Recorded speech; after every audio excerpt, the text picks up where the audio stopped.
You're listening to Eric Rogel Talks with Warriors, Lovers, Kings, and Heroes, where you'll hear real stories of the journey to modern manhood, told by the men who lived them. Raw, real, and 100% unapologetic. And now, here is your host, Eric Rogel. Hey, this is Eric Rogel, and thanks for tuning in to Warriors, Lovers, Kings, and Heroes. This is where each week you'll hear real stories of the journey to modern manhood told by the men who lived them. Now, before we get into today's guest and his story, and trust me, there's some really different stuff in this story. There's some great, powerful, inspirational stuff, but some wild parts too. But before we get to that, since this is our first official episode, let me give you a brief rundown of why we're here and what to expect from our show. Now, I explained this in more detail in episode 0, so if you haven't listened to that yet, go and listen. It's worth the 12 minutes. But if you're like me and you'd rather just have the quick and dirty version, then here's what Warriors, Lovers, Kings, and Heroes is all about. As men, we know that right now men and masculinity are taking a beating. Masculinity is being described as toxic, and now more than ever, what it means to be a man and what it means to be masculine is more confusing and more under fire than ever before. And the result is a lot of us are frustrated. A lot of men are frustrated, and a lot of men feel lost and angry. I especially see this in younger men today. Now, there's this pervasive notion that being a man, that being masculine is bad, and it's somehow wrong. Now, adding to the problem is it's become harder and harder to find strong, positive, masculine role models, especially in the media. So men are thinking, who can we look to in real life to be strong, positive role models for us? How do we find the men who can lead us and guide us on our journey to modern manhood? Where are the men who are going to challenge us, push us, motivate and inspire us along our hero's journey? Because this is part of who we are as men, right? It's part of our being. It's something that's been done in cultures around the world for centuries. But now this is something that we've lost. So that's why we're here, to bring that back. Because look, it doesn't matter how old you are, how young you are, where you are on the path. We're all on the path to being better men. Because if you're not constantly learning and pushing and growing, if you're not constantly challenging yourself, which is something today's guest is going to talk about, you're just going backwards. So I started searching. I started searching for these men, and I found that there actually are a wealth of men out there who are all strong, positive role models for us. And the best part is they're all eager to share their stories and help us on our journey. So these are the men I invite on the show to share their stories with you. And so that's what you can look forward to each week. And again, for more information, please go check out episode 0. It's titled Start Here. Also, I recommend you head over to our website. You'll find it at WLKHpodcast.com. Again, WLKHpodcast.com. Over there, you'll find a bunch of extras and things that we can't fit in here. You'll also find the definition of the 4 archetypes that make up our title, what it means to be a warrior, a lover, a king, a hero. And you're also going to find our sacred 7 core values. These are critically important, guys. A lot of our guests talk about them. They talk about how some of these things, courage, honesty, integrity, commitment, duty, honor, and love, those are the 7. How those 7 things have really helped them in their lives and how they live with some of these core values themselves. Also, I talk about the round table in episode 0. I forgot to mention this. The round table is made up of 10 men. These are 10 very close friends of mine. They're like brothers of mine. And they're all from different walks of life. And these guys are among the most insightful and aware men I know.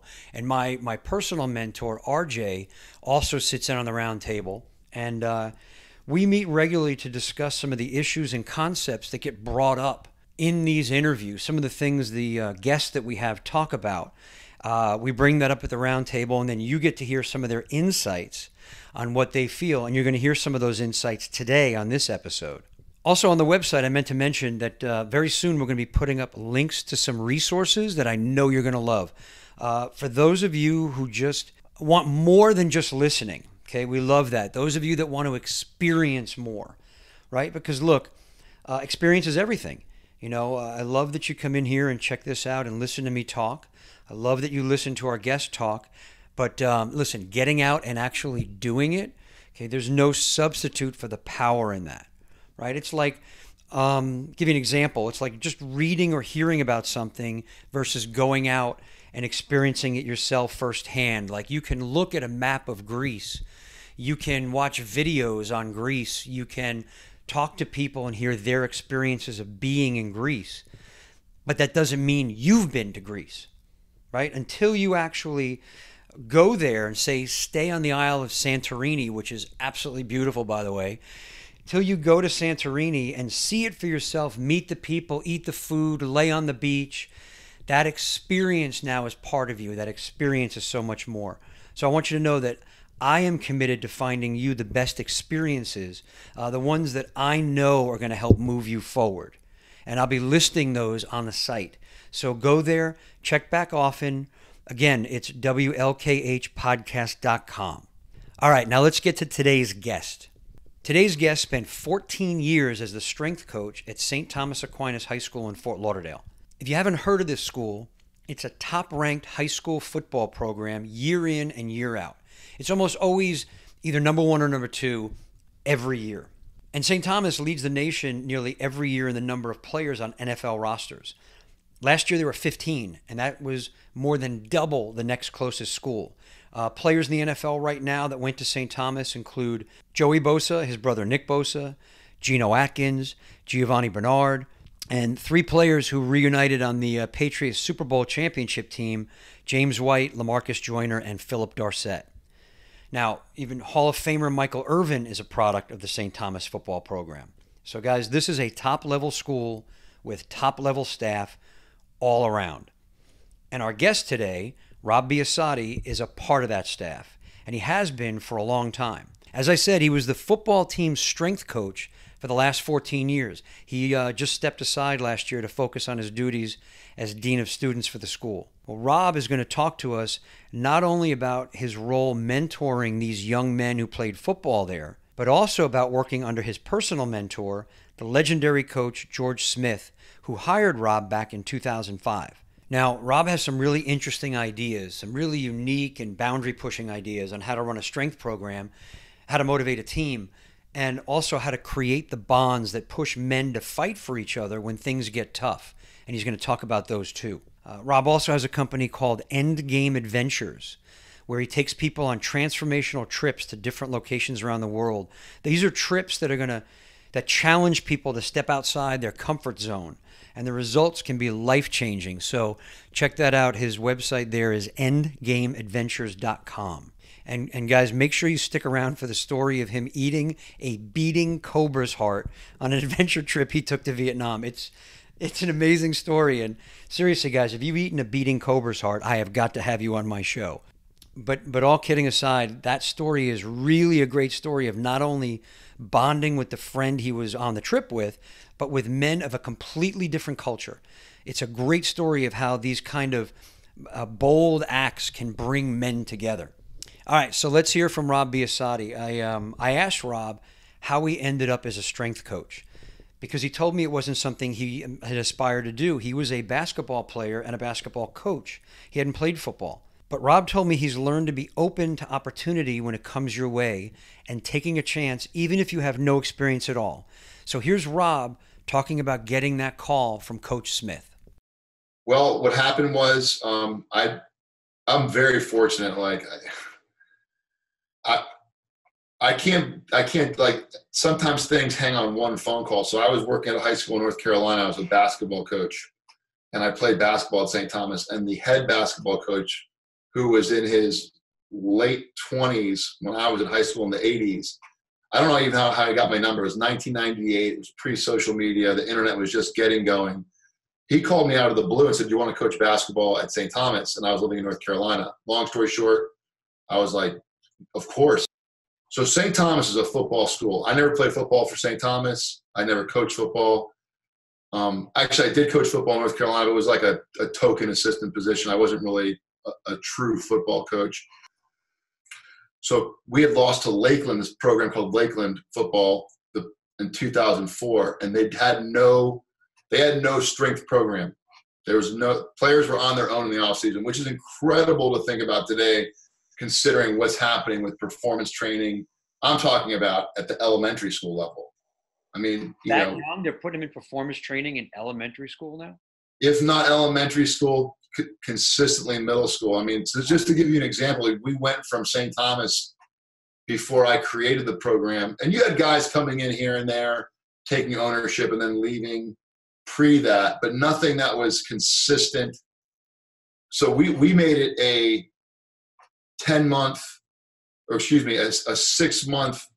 mandatory. Every guy on the team had to go to these 4 days a week. And how that happened was, obviously I knew all the players and the culture at St. Thomas. They didn't want to hire me. They wanted to hire this other guy who had all these credentials and certifications, and he wanted like $200 an hour. So when they came to me, when I say him, Coach Smith, he asked me to do it, but I said I would. And and I was really intrigued by the challenge. And when they said yes, and I said yes, I went back to school and got my master's degree in exercise science concurrently. So from 2005 till recently, till I left. But my point is that, I mean, how lucky am I? I happen to work for what I consider, well, for what Max Preps considers one of the top 10 coaches all time in high school football history. I had no knowledge. I knew he was a great coach. I had no knowledge of that. Then I got to work. I had freedom. Then, I mean, the type of athletes I was exposed to, it's really tough. That's still I talk about the destiny part. Like, if you'd have put me anywhere else, I think I would have done okay. But wow, what a platform with the freedom, with the coach that I had. So once I gained Coach Smith's trust, it was basically carte blanche. And then I was able to create this beautiful thing that I'll always look back on with like the fondest of memories. And it's just a great, and I was able to put my own twist on it and be unorthodox and do all those things. And so, and then on top of all of that, I'm hitting this. Look at the luck here. You're hitting high school football at the height of its ramp with the internet and social media and this national type of stage. Like, high school football now was not played at the local level or state level. It's played on a national stage. So we're traveling to Ohio State Stadium. We're traveling to all these different, the West Point. We're traveling to the Superdome in New Orleans. We're traveling all over the country to play, and teams are coming to us, and it's televised on ESPN. Rob stopped talking for a minute and got introspective, and then he started talking about Coach Smith, and you could feel the respect and admiration he feels for him and for what Coach Smith taught him. And you know what, Coach Smith, one of his greatest assets is not only is this guy can motivate somebody just by him being in a room. Not only is he the best motivator I've ever seen in my life, not only is he able to keep two opposing thoughts in his head, which is a talent. Like, if he walks into a room of 30 people, all 30 of those people are going to think he's like a Bill Clinton. Everybody in that room is going to think that Coach Smith cares about them. He's going to give everybody in that room what they need. And I love him like a father. And it was a great run. Right, because you said you'll never see Eric. You never see any. You get him. I don't know if you met him, but you'll never, ever, ever, ever, ever, ever. I will never run into a creature like that in my entire. They'll never, ever. You can't put the guy into words. He is a unicorn. Tell me more. I mean, you called him Gandalf, I think, is what. I just I was there in high school. I didn't play for him. I was in the hallways with him. We've had a couple interactions. He's just the type of guy that can, it's a different world now. It's a different world now than it was 4 years ago. But certainly in the 70s when he got started, he was like 25 years old, and he had this vision, and he hung in there, and he changed lives. And he just has this magnetism and along with this caring, but also this fear, like, he had no problem cursing me out, but at the same time, if something was going on in my life, one time I was in the coach's office, and everyone has ups and downs in their lives, and during that, it was during this time that I was talking about, because you give a lot of yourself when you're training 100 guys. You give a tremendous amount of yourself, and you're caught up in whole different places, and there's a boomerang effect. I think there's a boomerang effect when you give so much of yourself that sometimes you leave yourself behind. And so, I don't know if you want to call it depression or anxiety or feeling low, whatever you want to call it, that Coach Smith, one time he said 2 words to me. He came into a room. I didn't tell him I was down. It was probably obvious. We were in the coach's office together, and he looked at me and he goes, after about 5 minutes of sitting, he knows about silence too. Like, he knows how to sit in silence, or he knows how to listen. Great listener. And he said, "You matter." And he got up and left. And I was like, man, just you matter. That's all you matter. That's all he said. 5 minutes of silence. You matter. He didn't say my name. He didn't say anything. He said, "You matter." Then I had appendicitis in 2010. Wait, hang on. Before you get appendicitis, I want to get back to that. So right after he says to you, "You matter," what hits you? Think about this for a second. I mean, think about how much we forget in life. So I've been working with him since 2005, almost 15 years. I've been working with him for 20 as a, colleague. I went to school there for 4 years. So you're talking about almost a quarter century of being around this guy. And I'll never forget that. I'll never think about that. Those 2 words, that guy, that spot, either I was so emotionally low and he was so magnetic that those things come together. But I remember being able to get off the mat emotionally and psychologically and be ready to go do my job and perform what I was supposed to do as a strength coach, just by those 2 words. And he's been doing that. It's not, what? It's so funny. I asked Rob what it was like to be a part of all that success, to work with a legendary coach like Coach Smith, a winning coach, and also to work with top-level players. And I want to know if there were any pressures and challenges that came with it. So I was a very good high school basketball player, good enough to have to get a college scholarship. I don't even talk, this is the first time I've talked about my basketball career in a decade or 20 years. Like, if someone asks me about it, I'll tell them. I don't tell them about my accolades and my stuff, because the most important sporting moment in my life was from 2005 to cut my teeth for those couple of years to figure out what I was doing. Then once I figured out 2007, then this program goes on a run from 2007, 2011 to 2011, where we win 2 national championships, and we are the program that is, we are the standard in the country. And I felt at that time, probably egotistically, that I literally could produce miracles in the weight room just by thinking about it. Like, I felt that confident. I've come to find out as I get older, I reflect, and when we started this discussion, I reflect on the platform and destiny and all those things. And it's certainly that kind of aspect of, as I look back on the way I used to think, that I understand that thought process wasn't exactly accurate. I was kind of myopic at the time, probably super egoed out at the time too, because it just seemed like whatever we were doing up there it just worked. It was magical. And I took a very unorthodox approach to things. Listen, we're dealing with a program that's produced like 30 guys that not just got drafted, but are playing in the NFL. So we had one team in 2009 that had 10 players in the NFL today, or at some point. That's mind-blowing.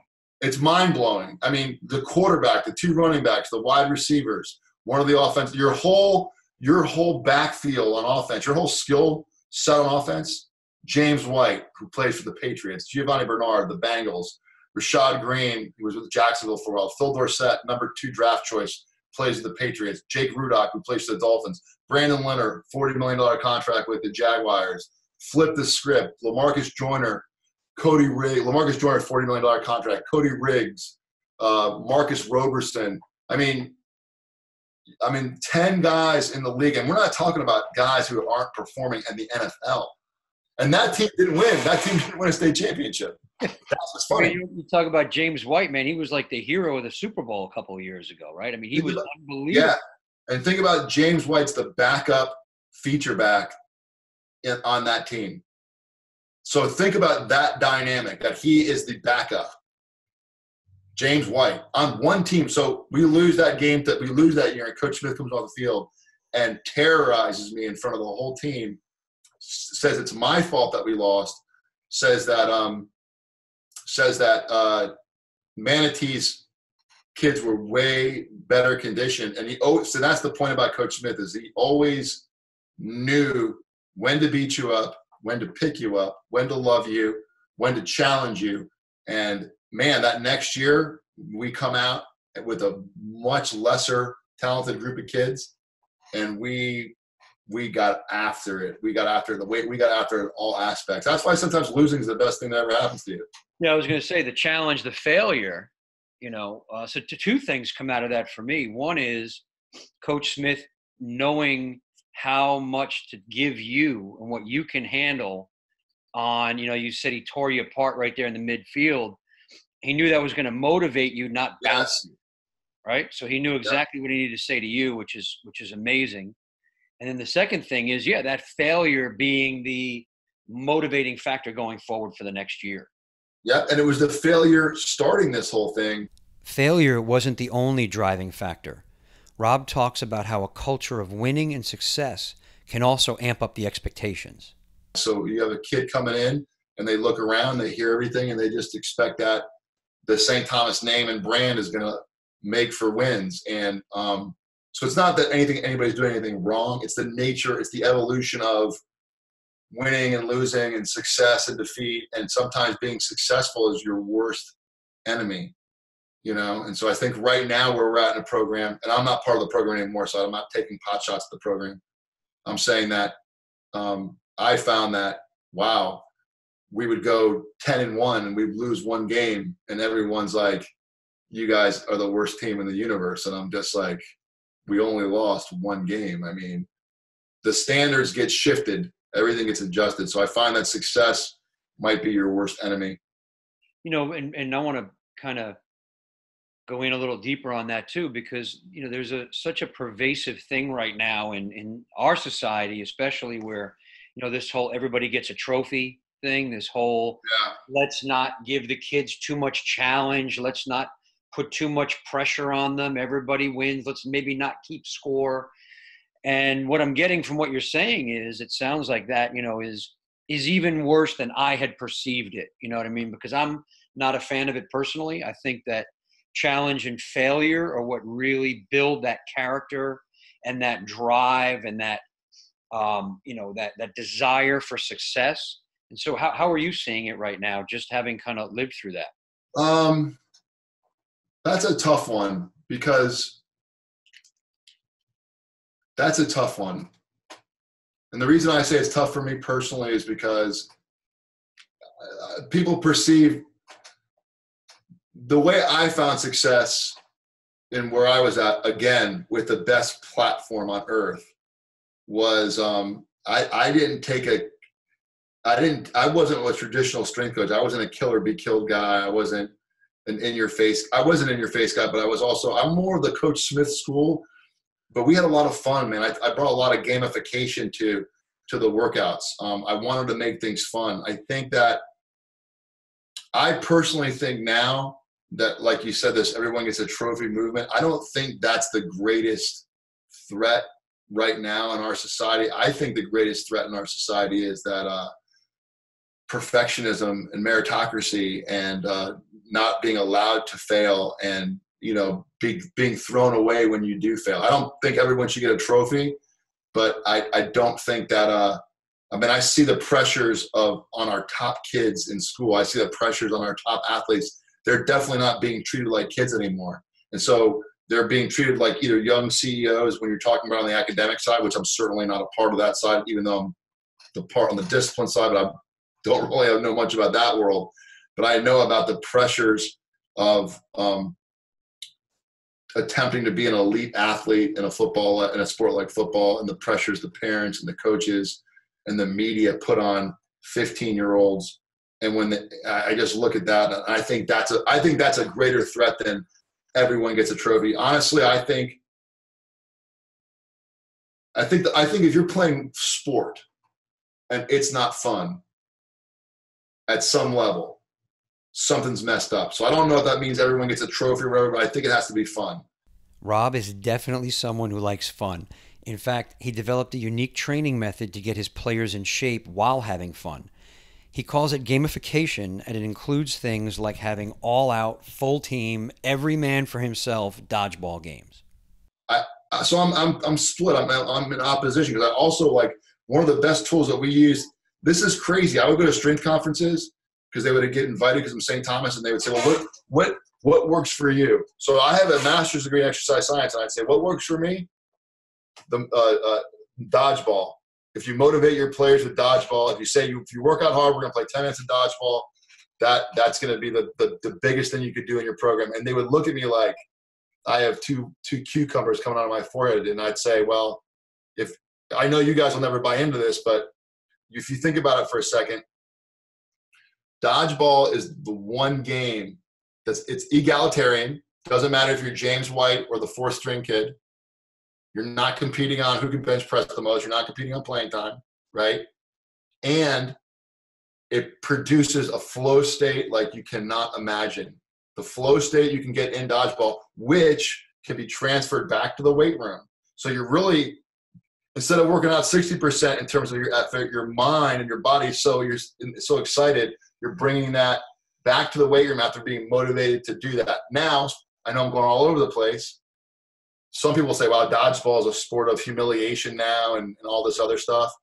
Yeah, it can be if you're forced to play dodgeball. Yes, then I would say it's a bad thing. But if you volunteer to play because you enjoy it, and you're 14 or 13 or whatever, then I would say no. So I'm not exactly saying giving trophies to every kid's a bad or good thing. I think the greatest threat is the threat of false meritocracy and the pressures that super capitalism transferred to the world of sports and kids, this hyper runaway capitalism where kill or be killed, winner takes all, it's not healthy, man. Not healthy for team, I don't think. I know I went on a lot of different areas, but that's what I believe. So I don't know if I'm with you on or I'm not with you on. I don't know where I stand for trophies for all. Like, I don't think that if you're 7 years old, that I don't necessarily think maybe we shouldn't be giving out any trophies at all. Maybe we should be saying, go enjoy yourself. Play. I mean, play, when you talk about people who study the science of play, this is what kills me too, like in our society. The science of play creates more learning situation and lights up the learning centers of your brain like nothing else. When animals play to learn how to hunt. Other species play with each other. And somehow in our society, this idea that if you play and you don't work, then it's at your detriment. I don't agree with that. Everything has to be in balance. Not everyone in the strength training industry agreed with Coach B. That happens whenever one man takes a bold step and does something unorthodox or against the grain. I went to a conference with our track coach, and I was doing the standard strength coach stuff, just by the book, by the numbers, what I learned in my program. What is that? Give me an example of what that is. I think you said something about something you wrote.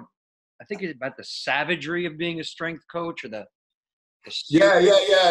Like they have this. It's like if you meet strength coaches, it's like they're all the same. To me, I had the benefit. This is where I feel like this is my strength.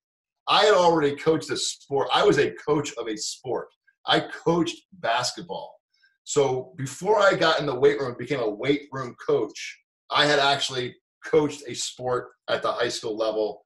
And the advantages of that is, the advantage that I thought was, wow, this is like the best of all worlds, because I'm going to coach these guys in the weight room and really coach them, not be a dictator, but really coach them. And there's negative and positive consequences along those lines.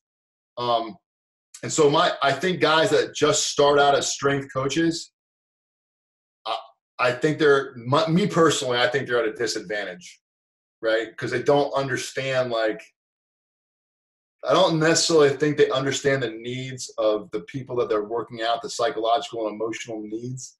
And I think they just look at numbers. And Joseph Campbell has this great quote about computers and numbers. Joseph, and I believe this 1,000%. This is Joseph Campbell, the guy who studied myth, right? Yes. Joseph Campbell says that computers are a lot like Old Testament gods. Lots of rules, no mercy. And so when you get into like, when someone starts talking to me about numbers, and there is, listen, proportionally, there is a place for numbers. But if you're just going to cut somebody up into a number and not see the humanity in somebody, then you're making a big mistake. And that was Coach Smith. That's what Coach Smith taught me.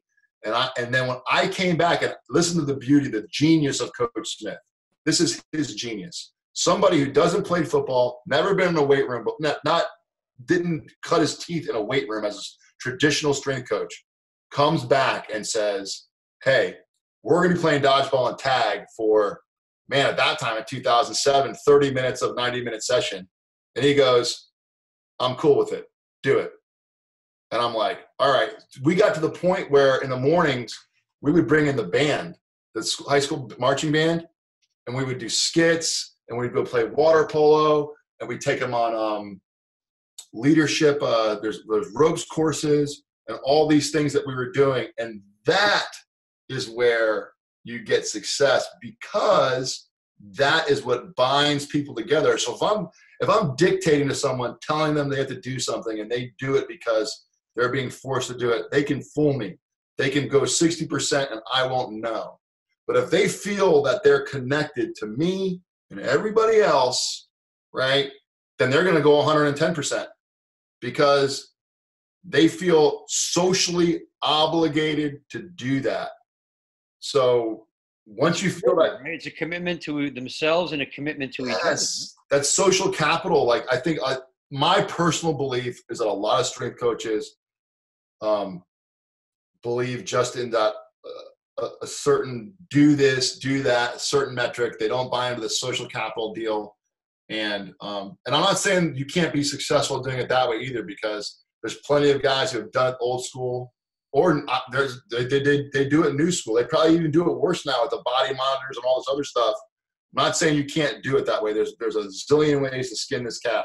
I'm just saying my way was gamification and building a bond while adding that other stuff in, and kind of like I get in philosophical discussions with other strength coaches where they'll be like, well, you don't chart down what your players are doing in terms of sets and reps. You don't write that down and what their weight is. And I'm like, no. And they're like, why not? I'll say, because they're 14 to 18, and just to me to keep track of the pencils and the papers, and to me to monitor that as one person in the weight room at that time is an impossibility. So I'm just not going to do that. I'm going to rely on them. They're going to be responsible for that. And I always found out, listen, nothing's perfect. You're going to get kids who don't do this or don't do that. But I always found out at the core, we had a lot of success. And again, I'd say a number of factors was the type of athletes we had, our coaching staff. But I always felt like if you watch our videos, you can see that. If you watch my videos on gamification, you can see the joy that people are having. And that also means they're not dreading coming into the weight room.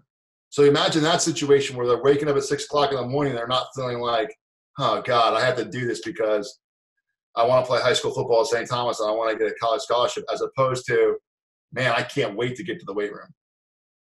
So that's where I thought, that's where I thought that I experienced my most fulfillment, doing it that way, as opposed to the other things I was saying. I would literally go to conferences. I'd bring my son, and my son could feel the negative energy and the silence and the lack of questions. I mean, I would really feel alone at these different. Because of St. Thomas, I got to speak at University of Michigan. I got to speak at Alabama. I got to speak at USF, and so yeah, he would say like that. Everyone thinks you're ridiculous, and I'd be like, I am. You know, thank goodness, right? Right, and I've always said this: if I could turn that into a way of making money, if I could figure it now, if I could solve that riddle, that'd be awesome. Because if I could have fun doing that too, and I'm trying to do that with How Far, How Fast and Endgame Adventures. I'm trying to solve the riddle that way, because I'm not going to work in that traditional linear sense, because I don't perform well in that deal. Yeah. And I think going back to the gamification, if you're looking at yourself, you look at these kids, it's like, and I think I saw this in something that you wrote, we were talking about, football is a game. Yeah. Play football. Play football. Fun. And if you're doing all this training and the metrics and guys are writing down numbers and you've got to achieve a certain percent growth over X days or time, right. It's not a game anymore. It's not fun anymore. They're just, they're like robots and machines. They're like robots and machines. And when you face another team that has spirit and passion, all things being equal, you're going to be at a disadvantage. And I've always said this, listen, in the weight room is not the game. Football is the game. Weight room is a way to give you, and the weight room just gives you an inch. It really, truly does. The weight room doesn't, you could be great in the weight room and you could be terrible on the football field. The weight room is going to separate you just by a hair, but it's that hair that's going to make the difference. With some guys in the weight room, and I guess because if you're a strength coach, that's your domain. And again, that gets back to the coaching side of things. Like I always was able to see the bigger picture. Like my role is to prepare them to play football. There's no contest at the end of this where someone gets a scholarship or someone wins a state championship for the best weight room team. This is a team building deal. So I always felt like that too. So I took it very seriously, but I always had that in the back of my mind that these guys are getting the worst thing I could think I could do is hurt somebody in the weight room. Like, because you have that potential. That would be such a tragic thing to get someone hurt in the weight room because they're not even playing the sport they're preparing for. And that's one thing where I was concerned about gamification too, because although it has this tremendous power to develop a flow state, you're always – I've been through a few moments where I cringe because there was a broken thumb or there was a broken toe or there was a potential ACL. And as I got older, I really began monitoring things a lot more intense and cutting them off a lot sooner than I did when I was younger. So we'll play 10 minutes of a game and I used to have 100 guys all in this small box before. And we would call no rules dodgeball, which means you could hit your own player or tackle somebody. This is early on, 10 years ago. And talk about a flow state. Talk about it being mentally fatigued when you think you're going to get tackled or your teammate's going to throw a ball at you. It's your whole universe cracks open. You would walk out of that room and feel completely spent. Like I would never do that now. That's like a injury waiting to happen.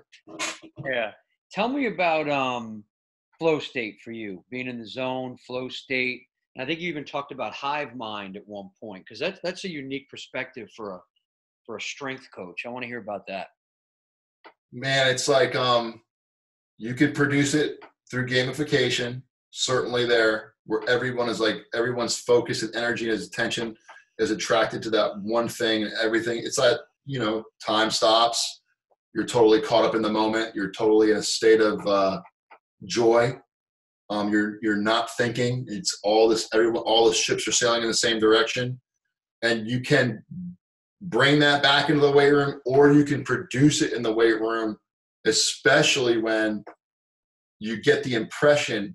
So if we have 70 to 100 guys in our weight room at a time, if you can start getting the impression, it's like a contagion. So if you have 8 different stations or 7 different stations, and one guy's working hard over here, and his station starts going really hard, and this station over here, this bench press station, this core station, and then pretty soon you find yourself almost like reflexively doing things, but not in a robotic sense, more of like in just like a pure giving sense, pure joy, and you're so connected to the people in that weight room.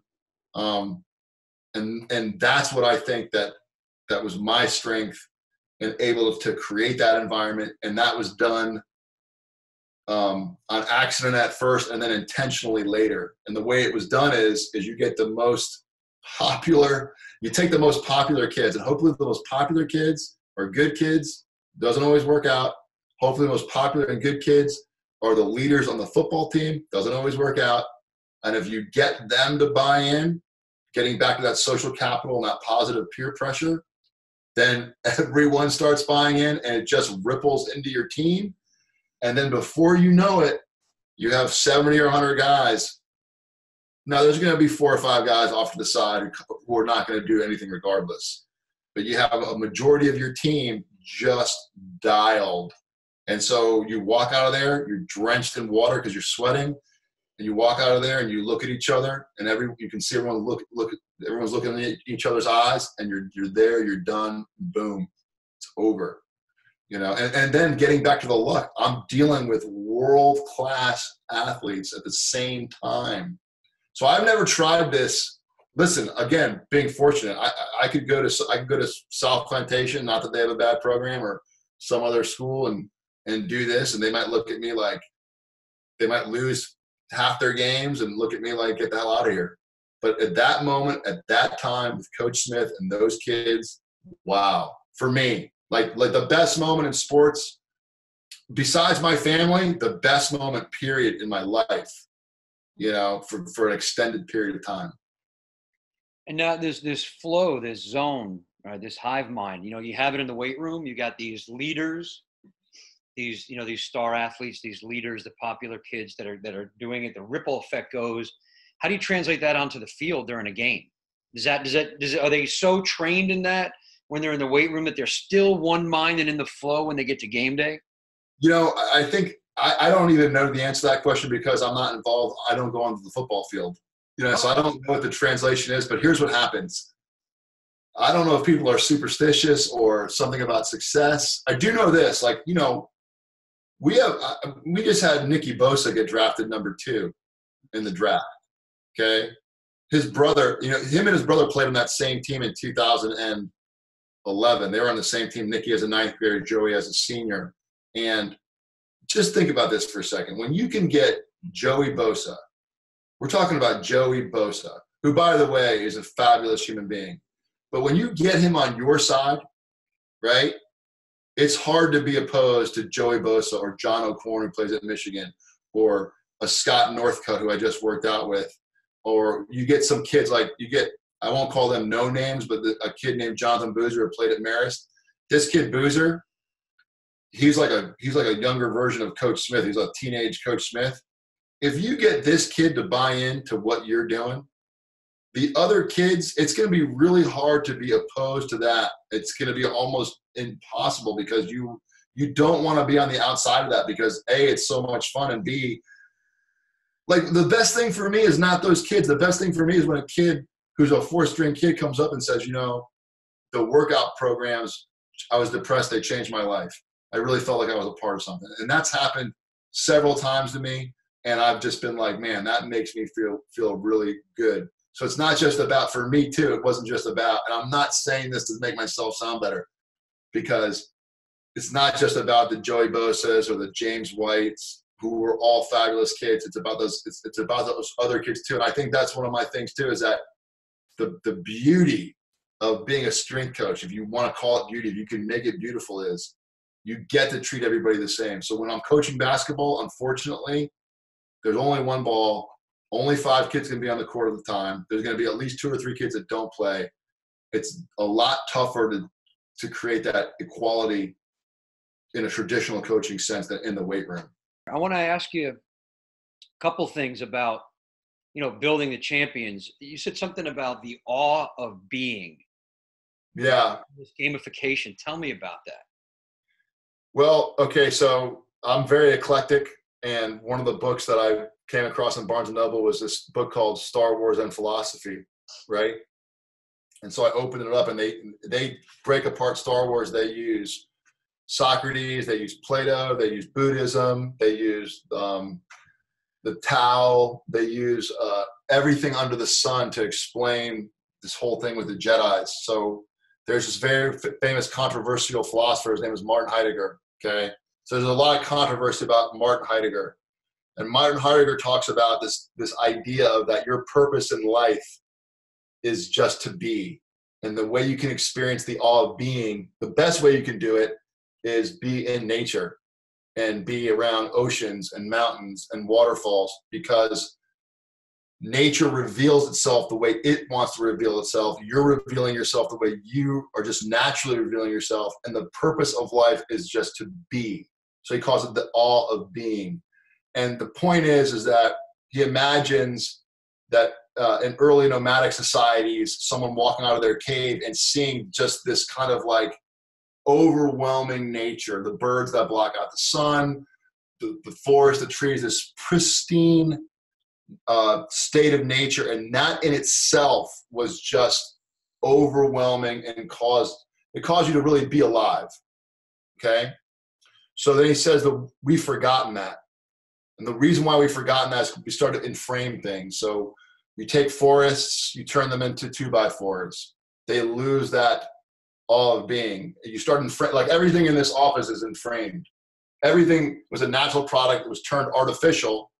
It lost its awe of being, and it was replicated. Martin Heidegger says the whole world is turning into essentially a ball of metal or glass. And what happens then is, he says, once people listen, you could go through your whole life, if you drive on 95 and you go to work and you go home, and never experience the awe of being, because you're in an environment where nature's not revealing itself the way it's intended to. So when his theory is that when everything's inframed, people, listen, being is forgotten. But there's something, even though being is forgotten, there's something that's missing. There's something that everyone feels that they're missing.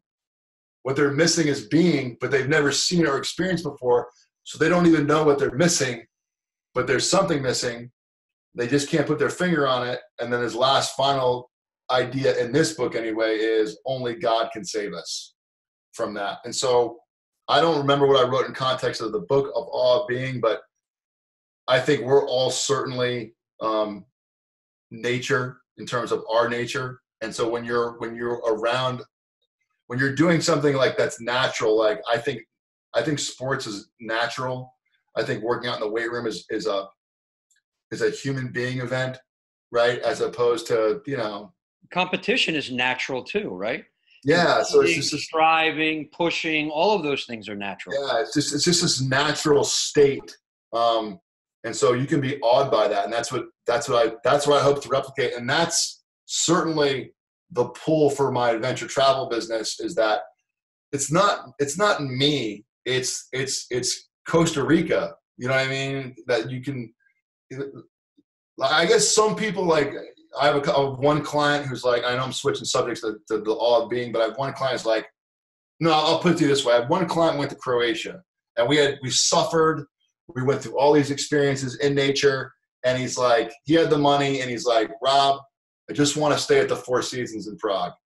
And I was like, who's going to turn that down, Eric? I was like, sure, let's stay at the Four Seasons.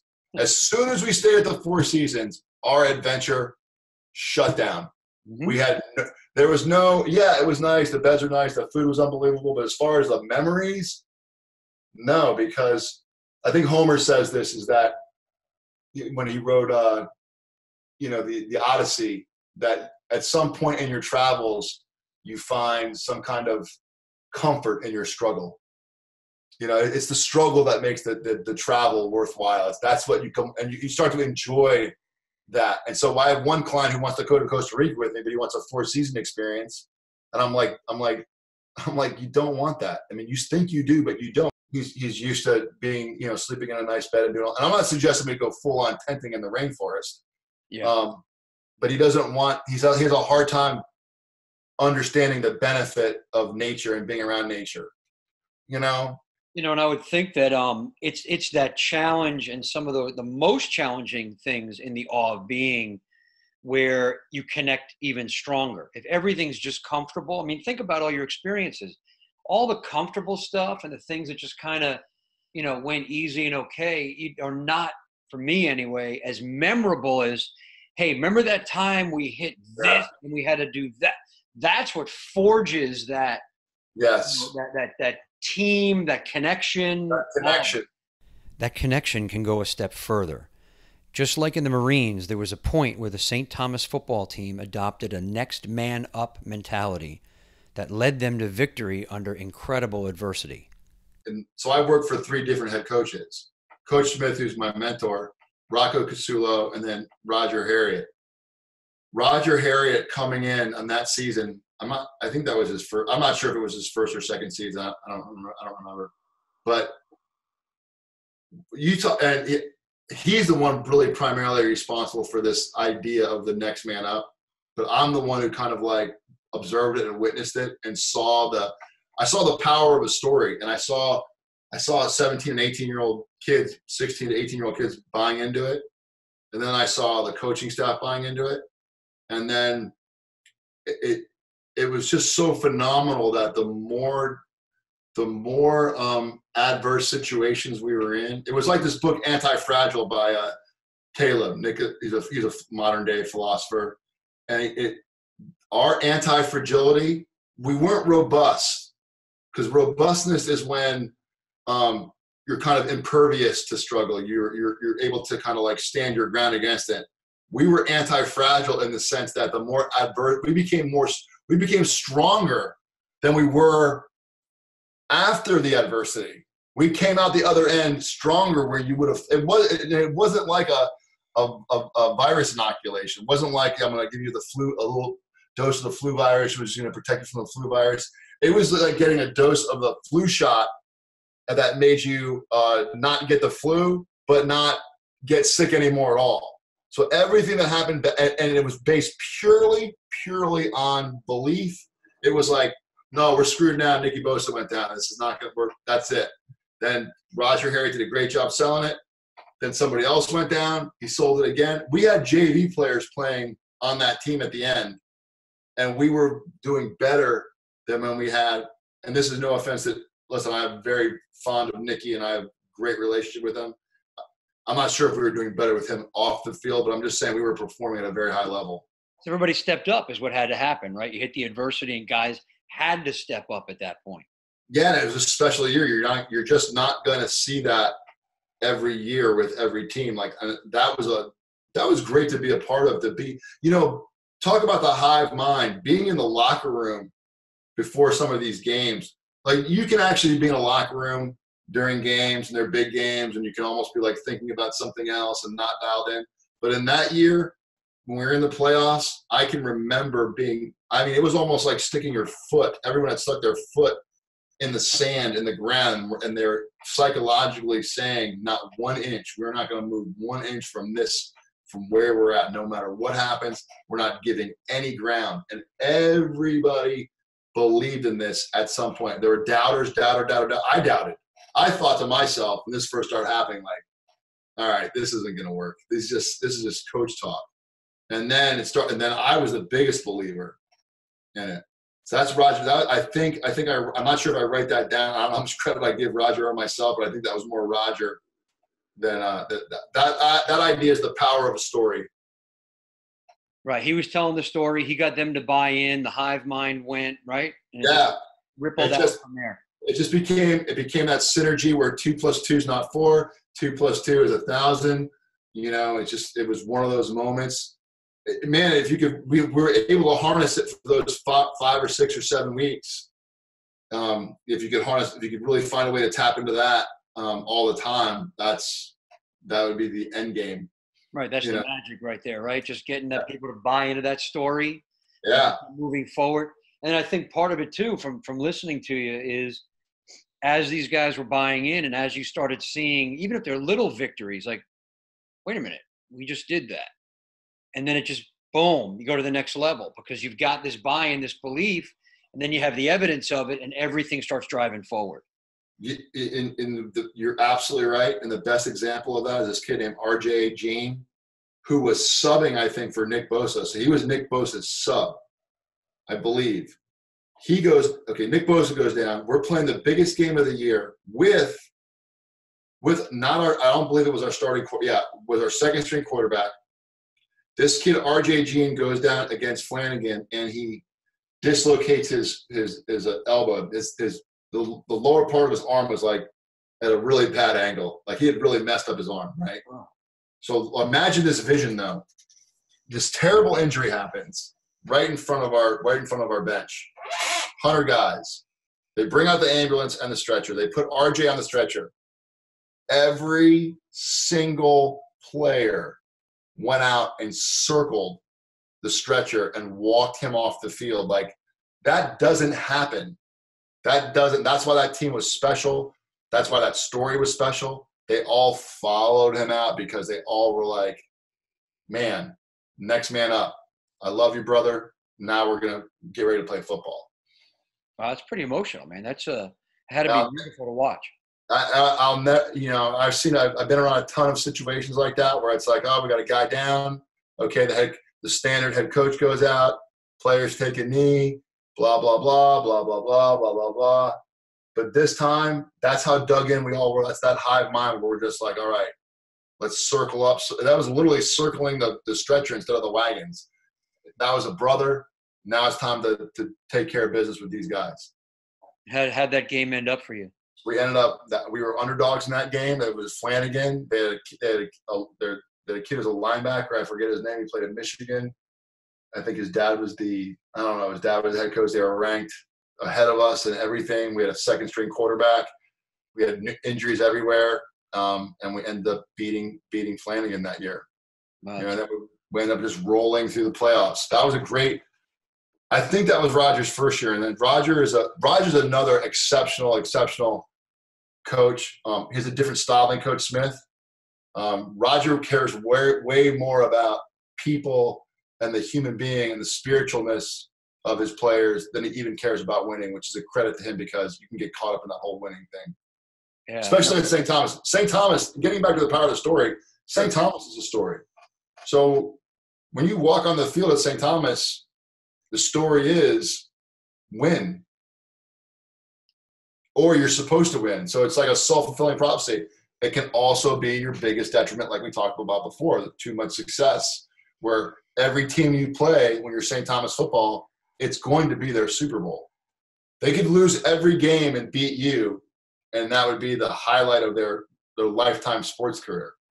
Right here, with all this talk of winning, Rob told me something he learned from Coach Smith about success.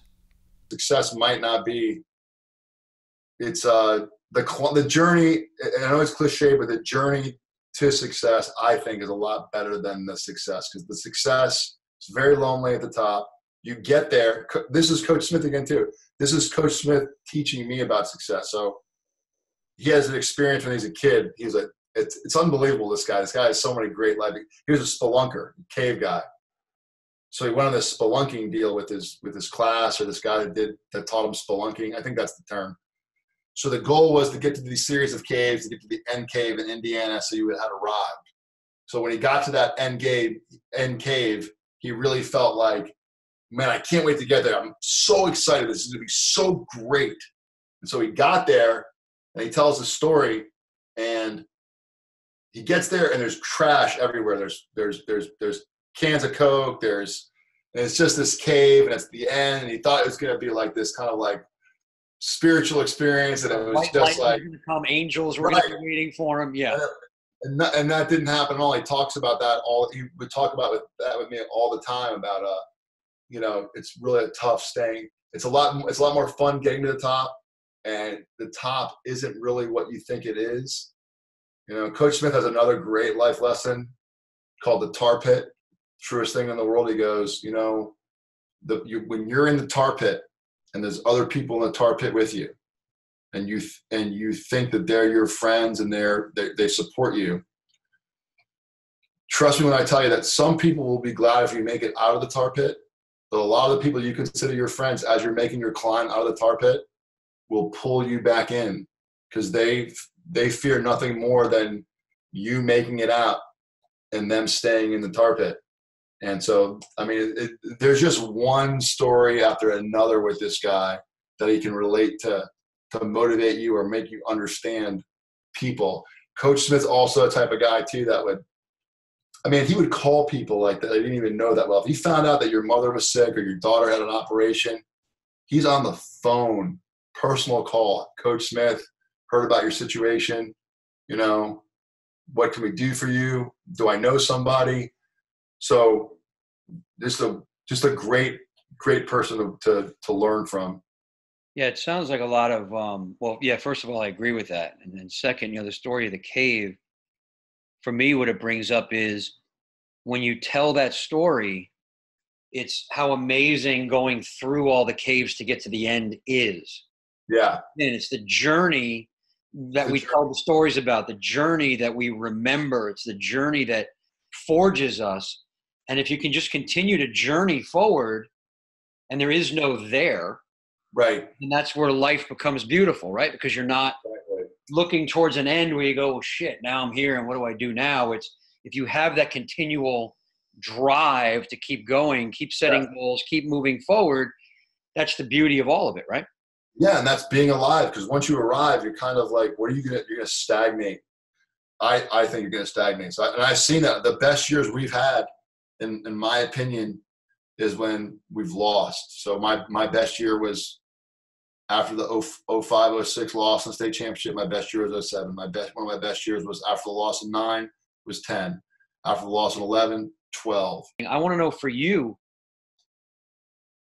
what motivated you all these years on the team? Was it the winning in the championships, or was it the men that you were coaching and watching their success and their growth, their journey? I think the initial motivation was St. Thomas is a football school. Coach Smith is a very magnetic person. So I can clearly remember that I was the second choice. And I don't know, at times I'm not competitive at all, but at times I am. And that was one of those times in that conversation with Coach Smith. I can remember like it was yesterday. And that initial meeting, we had known each other for years, but it was kind of like this knowing of, I don't know, this is a basketball guy, or we got a team coming in, get off the court, type stuff. I always respected him, but I didn't really know him. So when we sat down for that initial meeting, it got fairly intense, and I don't even know why it got so intense. I just know that it did. And I just said, like, listen, I don't know, because he's a very motivational guy. He got inside me emotionally, and I said, look, if we don't win, you can fire me, right? And I said it just like that. And I think we hit it off from there, and we were, I was his sidekick for those years. So what you asked me what the juice was. The initial juice was the, working for a guy like Coach Smith. And then the other thing was like learning your craft, like learning it on the fly. So it was the quest to learn. And then after the Coach Smith, the quest to learn, the quest to beat Lakeland. And then once we started having success, honestly, it was like, wow, this power that you feel of, you can walk into a weight room and kind of like control this energy. That was pretty magical. So I think it was a number of things. I think it was learning your craft, working with a guy like Coach Smith, being tutored, becoming the mentor of or the mentee of one of your future players, and then the success, and then wanting to keep it going. So it evolved. So in other words, the motivation for you evolved over the years, which is great, right? Because it wasn't just one thing. As you achieved that first part, then it evolved into, this is now my new motivation for this.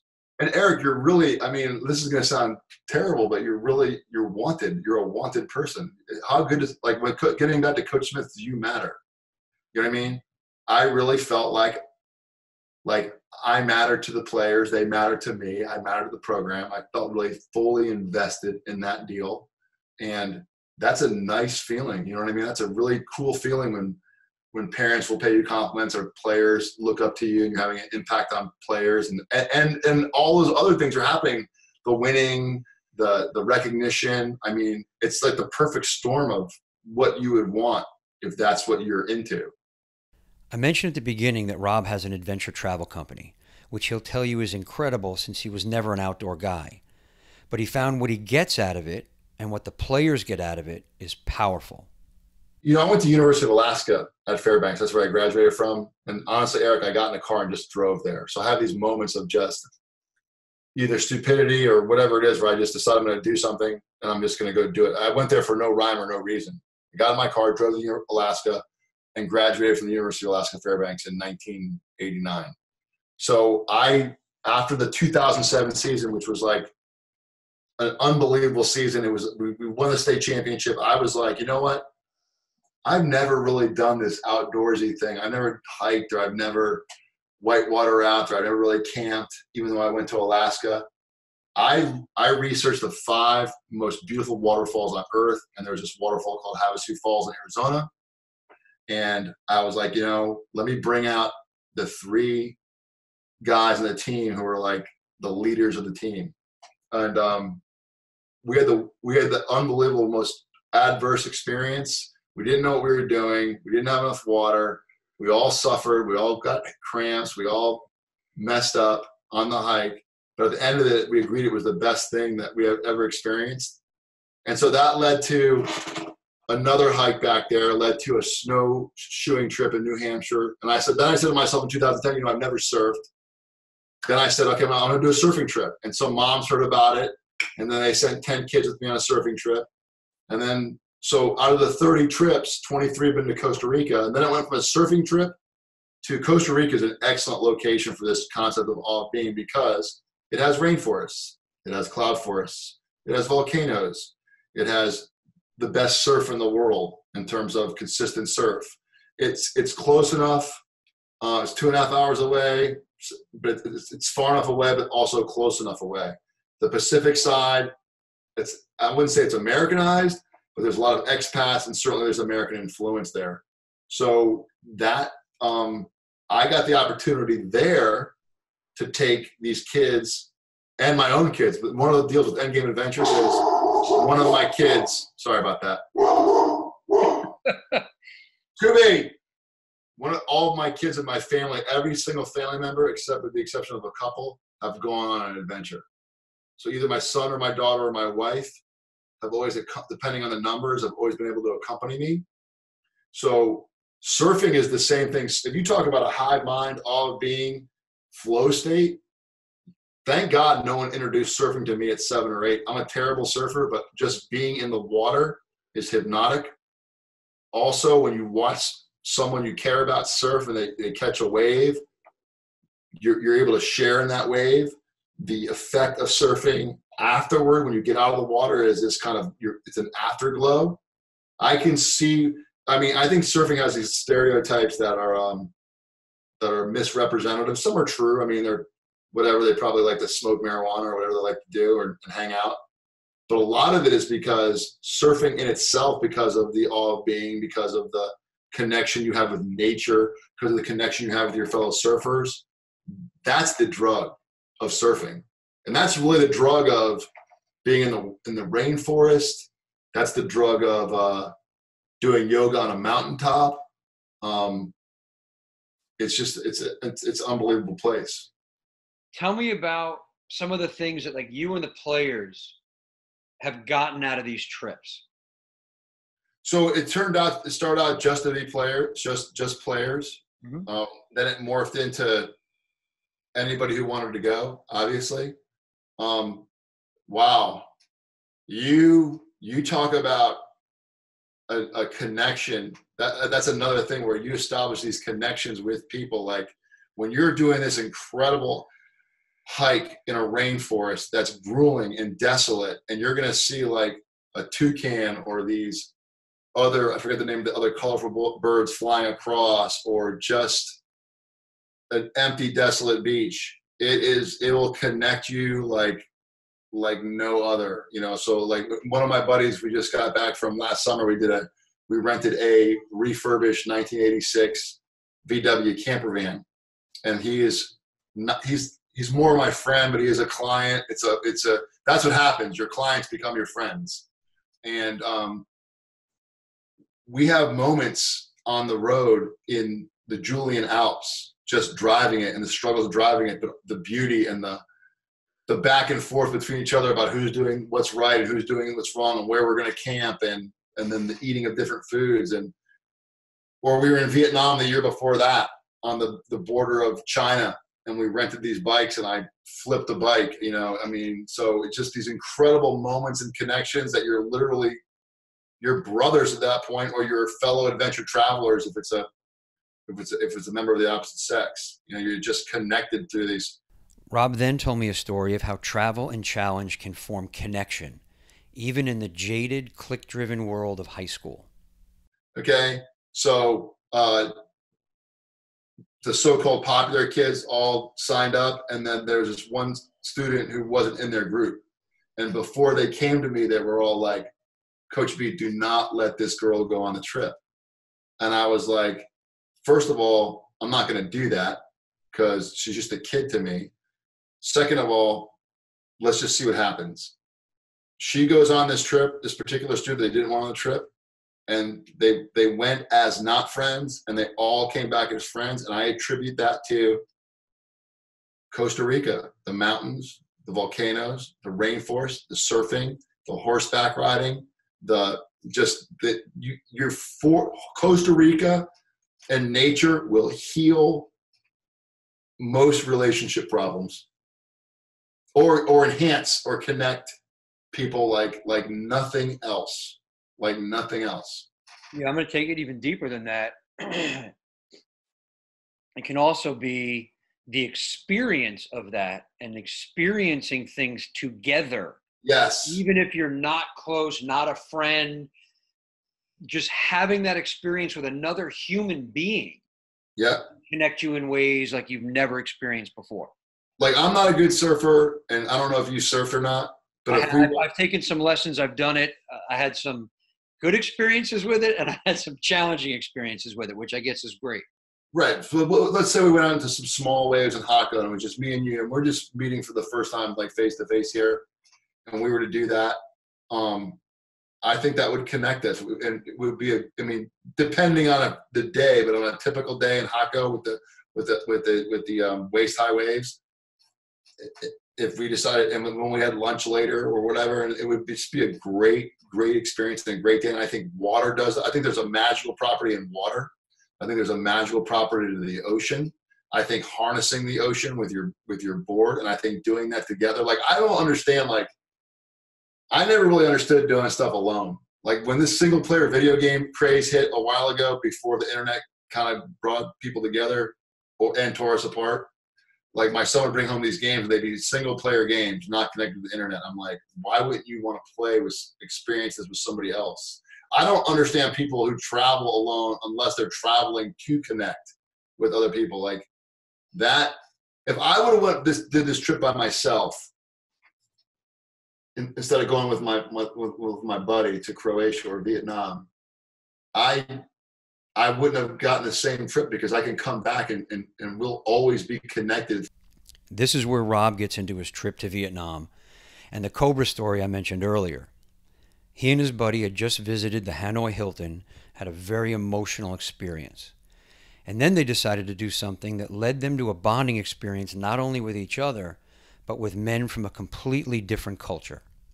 So in the middle of this, me and my buddy are looking at each other, and he's like, hey, I was just on TripAdvisor, and there's this thing called the Dragon, Hung Lee's Dragon Snakehouse. Would you eat the heart of a mountain cobra, right? He said it's like it's like a part of their cuisine. So I'm like, yeah, let's go. They bring you in. They're like, do you want the one that was trapped out in wild, or do you want the one that was manufactured on the farm? Do you want the bamboo snake, or do you want the wild mountain cobra? So I was with a buddy who could afford the wild mountain cobras. They defang it, right? And they gut it right there, and they take the heart out while it's still beating. They snip it, put it in a shot glass, heart's still beating, okay? They put something else in there like corn wine, and you hit it, but you're not done. Then you hit the blood of the mountain cobra, and you're not done. Then you hit the bile.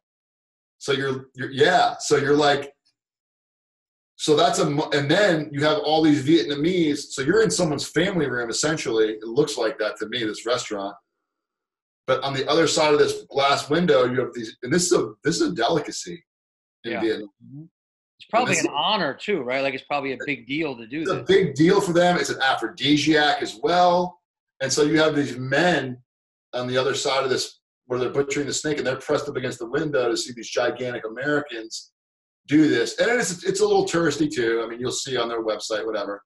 But when we got done, and first of all, to drink the bile, I was like, is this okay? My buddy's like, hit it. And the guy's name's Dragon. He's reassuring me it's okay. I do it. I think my mind gets some kind of intestinal disease. We go into the other room where the Vietnamese are, and they butcher the rest of the cobra and they bring it out in these different cobra dishes. And I was looking at our 2 tour guides as I was eating most of it. My friend Bubba wasn't eating that much of it. And they were literally looking at this food like they hadn't eaten in a week. And I was like, Fung, do you want some of this? And he's like, oh my God, I haven't had snake in 2.5 years. Because they consider it an aphrodisiac and a delicacy, and it's expensive, right? So they were like so honored to eat this cobra with us. And then the table over, they went into a state of just pure excitement. I mean, they were touching us and grabbing us to the point where I had to put a chair between myself and another dude because they were so excited that we were doing this, and it was a different culture and everyone was laughing. I brought this story up in one of our roundtable meetings, and the guys jumped into a discussion of pushing boundaries and living boldly. You'll hear me first, followed by RJ, and finally Doug, an attorney, who talks about how the story inspired him. Those are the stories men love to tell. It's the stories of courage. Yes. It's the stories of breaking the habit of not wanting to, do whatever. And it's the stories of overcoming that fear and doing it anyway, pushing yourself. Well, and now you're speaking of the male psyche. The very core of the male psyche is to push boundaries and move beyond the terrain. And those are the things we want to tell each other. This is the boundary I pushed. What boundary did you push? Whether the terrain is a football field or a new expedition to the North Pole or a man on the moon, or self-mastery of your inner self. Yeah. When I hear that story, I just feel in myself, I just got to change my expectations of myself. That's a whole new, I may not go have a heart, but wow, that's what you're supposed to do. You're supposed to live expansive. These are the type of stories that we love telling each other. And as Doug just proved, these are also the stories that inspire us to go out and have our own adventures and push our own boundaries. This is what drives us to excel. Here's Rob again about what the experience meant to him. And so my point in telling you that about travel is that was just a spur of the moment decision. And all of a sudden we find ourselves in a snake restaurant, and I'm doing this, and then we're putting it on social media, and all of our friends were laughing, and so that was a great moment. That's a great travel moment for me. We'll never forget that. What we will forget is the Four Seasons. I mean, that's what I was going to say. Is like, here's these experiences where, getting back to the Cobra restaurant, such a bonding there, right? I mean, it was between you and your buddy, you and the chef, the people that were in the other room watching all of this. I mean, just that coming together, you don't get that with room service. No, you don't get that with room service. You don't get that with really anything. There's a term Rob uses, life hits. He mentioned this to me in one of our earlier conversations, and there are moments when an experience smacks you in the head and you see something in a totally new way, and he explains them here. I always talk about these life hits that you get, right? And they come like in these man, it's super hard to put into words. It could happen at any time. It could happen in the weight room when you're totally exerting yourself and you get in that hive mind and you're doing the activity, but then there's the awareness and it leaves this impact on you. And so I'm constantly on the lookout for these like life hits, and you can really get them in the world of sports when you're very immersed in it, and you can get life hits in the world of adventure travel. And man, when they appear, for instance, the first time I ever rode down the face of a wave, I've been surfing and I'm always catching the white water and just riding it in. And they're always like, Rob, when you get the wave, that's when you get the power. So the first time you get that, you're just like, wow, this is that kind of life hit that you get from that kind of experience. But it can happen in the weight room with your team. So that's what I specifically meant by the hit. I asked Rob if he likes to take risks. Yeah, jumping off waterfalls in Havasu Falls is a life moment when you get that courage to do that. You know what I mean? So that's another It's weird. I'm not. I guess I was the kind of kid too that was afraid of lakes and afraid of the woods and never did any of this stuff. I started doing this stuff in my 40s. Again, I don't profess to be any good at it at all. I profess to. I actually enjoy the struggle, and it's some sort. Maybe that's a sick sort of thing, but no, not at all, man. Not at all. I mean, the struggle is everything, right? I actually get giddy and laugh during these moments of I wouldn't call it stress, but exertion. I wish, one of my shortcomings is this. I say where I've been very weak is I've been able to step off and just drive to Alaska. I've been able to say, you know what, I've never hiked before. I'm going to go on this 10 hike with no experience. I've never been to Vietnam before. I'm going to plan the trip and just get on a plane and go. I've been able to do all those things. The one thing that's eluded me is the ability to start a successful business. And that's the one thing at 51. And I think that's eluded a lot of people. I know that the failure rate of business is a lot, but, and also I make the excuse of I'm working full time at my job and blah, blah, blah. So at one point I considered Endgame Adventures a business, but if I was to be honest with myself, does it make money? Absolutely. Could I support myself, my family on it? Absolutely not. So I think the bottom line was that it was this hobby, that I have that I'm kind of sad about in a way, because I think I was ahead of the travel market in 2008, and now it's like I look around, and because of my hesitancy, travel is exploding. The travel culture, it's just exploding right now. And I think that I was had this idea and was willing to do it. I just wasn't willing to leave my job and say, I'm going to take money out of my house or take a bank loan and live on credit cards and go around and sell. I took the easy road because it was all people I knew in my network. So it's interesting because, the risk taking you're talking about, it was okay to jump off a waterfall. It was okay to eat the beating heart of a cobra. It's okay to, do the bungee jump. But when it comes to, geez, I'm going to take a financial risk and go after my dream of owning my own business, having this drive, you kind of took a step back. And I think a lot of men do that. A lot of people in general, but, a lot of men do that. It's that whole, I'm not going to go that far. Completely. And what's funny is where I was able to go, I took some chances in the strength and conditioning program with gamification and pushing people and pushing myself and kind of, leaving my family behind for a couple of years while I was totally focused for no money.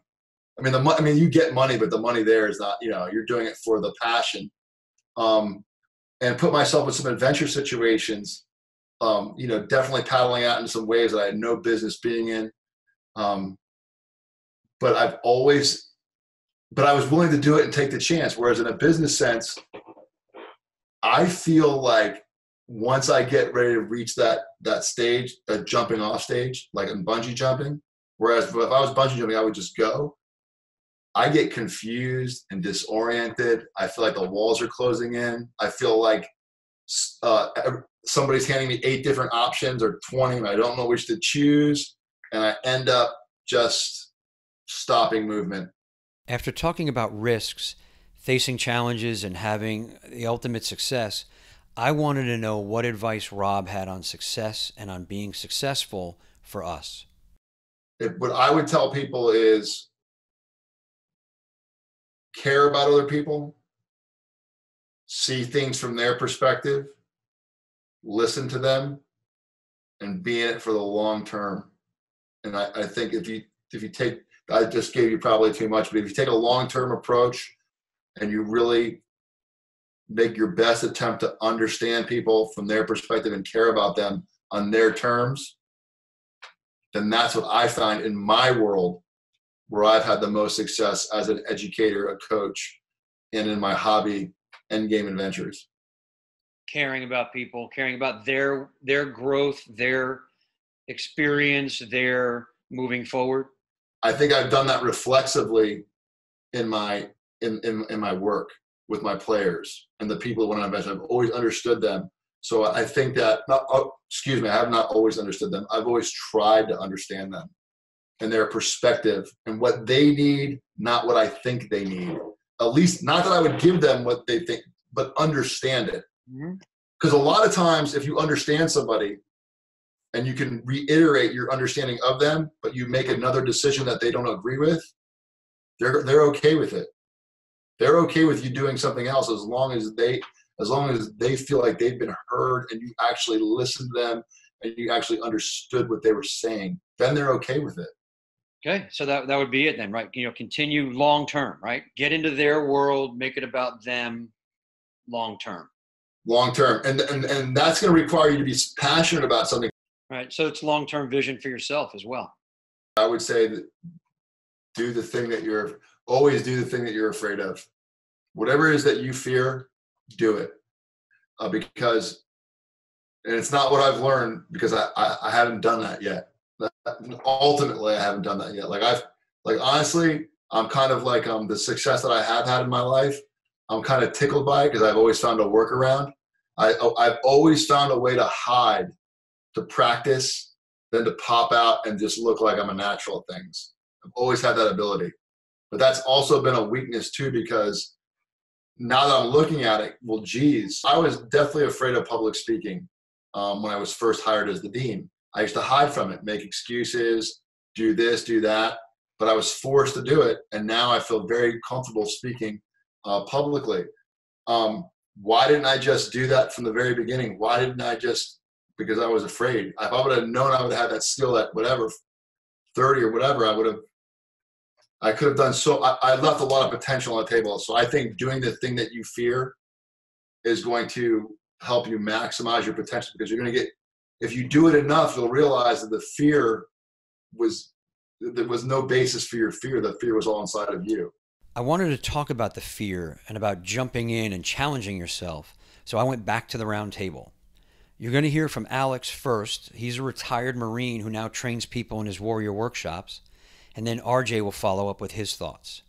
Get into intensity of motion, intensity of challenges, and drive yourself, because every one just takes you to that next level. Yeah. And this is intensity of emotion is what the world is running from. Absolutely. Today. Well, I feel like we're training people nowadays the opposite of courage. We're training people in cowardice. Yes. And why do I say that? We're telling people to try to avoid pain or challenges or things that hurt their feelings. Yeah. Yes. As a society, and that's making weak people with low character, because characters develop how? How would you challenge yourself? Challenge yourself and grow, right? And grow, exactly. And grow beyond your terrain.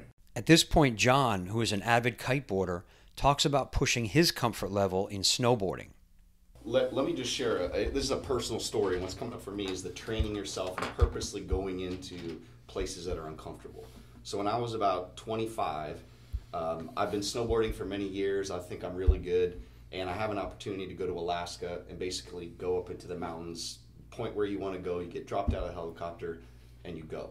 It is raw, it is a tough environment, avalanches, rocks, cliffs, everywhere.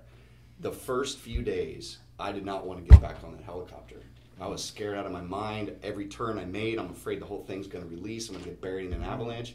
And I just kept going and going and going. And by the 4th, 5th, 6th day, I was finally able to relax. And I can feel what you're saying about the training and feeling that fear and just keep on going and keep on going. And that was a big thing for me as a young kid in this. Forget about the snowboarding. It didn't have anything to do with that. It was put myself into situations where I am totally uncomfortable, scared out of my mind, but I keep going back and doing it until that.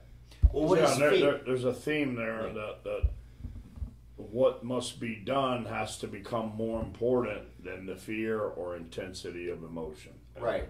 There is no question pushing ourselves, challenging ourselves leads to incredible growth.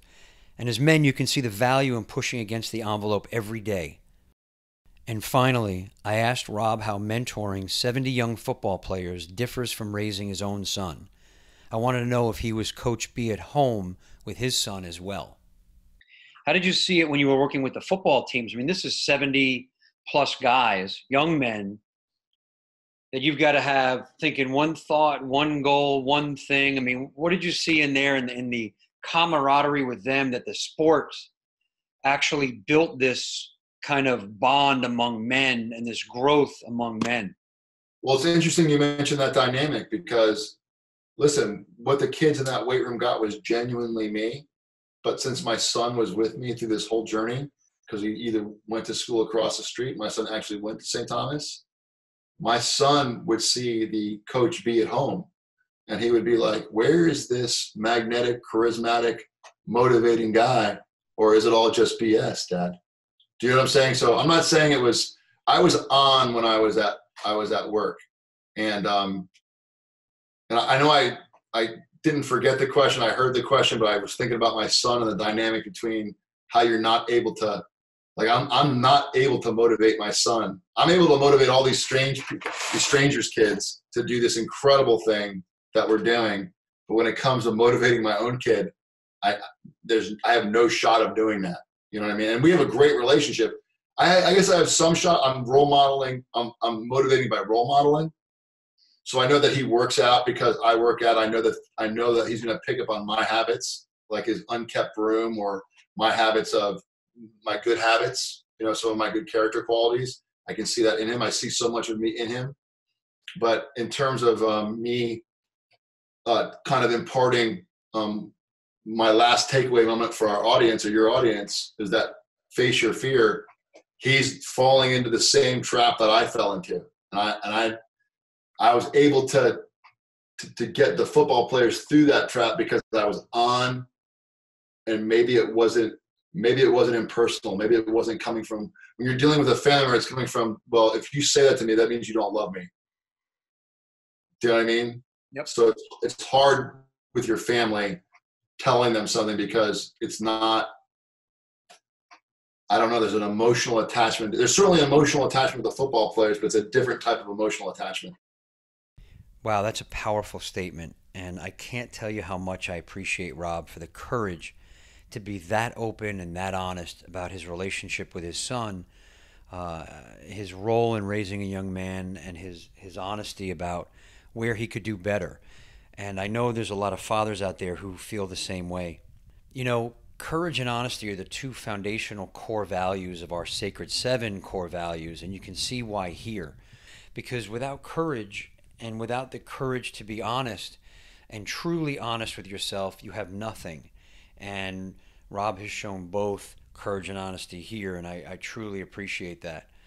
So talking with Rob and hearing his stories, what I'm taking away from this, and you know, my team listens to the interviews over and over, and we all had the same things that we're taking away from this interview. But number one above all else, what we're taking away is the impact that a mentor can have on our lives. You know, listening to Rob talk about Coach Smith and what he did for him, and the love and respect that he has for him, and the impact that Coach Smith has had on Rob's life, and then how Rob was able to pass that along to the people that he's mentored along the way, that really drives this home. You know, how being a mentor and being a role model, it's just inspiring, and it's critically important in the lives of men. I also appreciated when Rob was talking about the awe of being and how connecting to nature is so critical for men, to connect to our natural selves. You know, I know for me, I feel the most relaxed and the most at home when I'm out hiking, but I just don't do it enough, so I'm going to change that. And finally, the importance of challenging yourself, of facing your fears, of pushing out of your comfort zone, and not being afraid to fail, and actually embracing the failure as fuel for growth and success, because this is what we're built for, right? Facing fears, taking on challenges, this makes us stronger, right? Pushes us to grow, right? It's the only way we're going to get better. And we're also taking away how facing those challenges together, not alone, but with others, can form lifelong bonds and friendships. So I want to thank Rob Biasotti, Coach B, for taking the time to join us and for being open and real and honest with us and with himself, because that's a true hero. So now to you, what are you taking away from Rob's story? What are you going to do now? How are you going to challenge yourself, and what fears are you going to face? I want to hear about it. Let me know. Just find me on social media. The links are on the website. Remember, WLKHpodcast.com. Go there, find the social media links, Click on them and let me know. Also, remember to rate us and to leave a review and a comment. And most importantly, and I can't say this enough, make sure to share this show with men you know will get value from it. So please pass it on. I want to thank you for listening to Eric Rogel Speaks with Warriors, Lovers, Kings, and Heroes today. I'm Eric Rogel, and I'm honored to be with you on your hero's journey. We'll talk to you next week.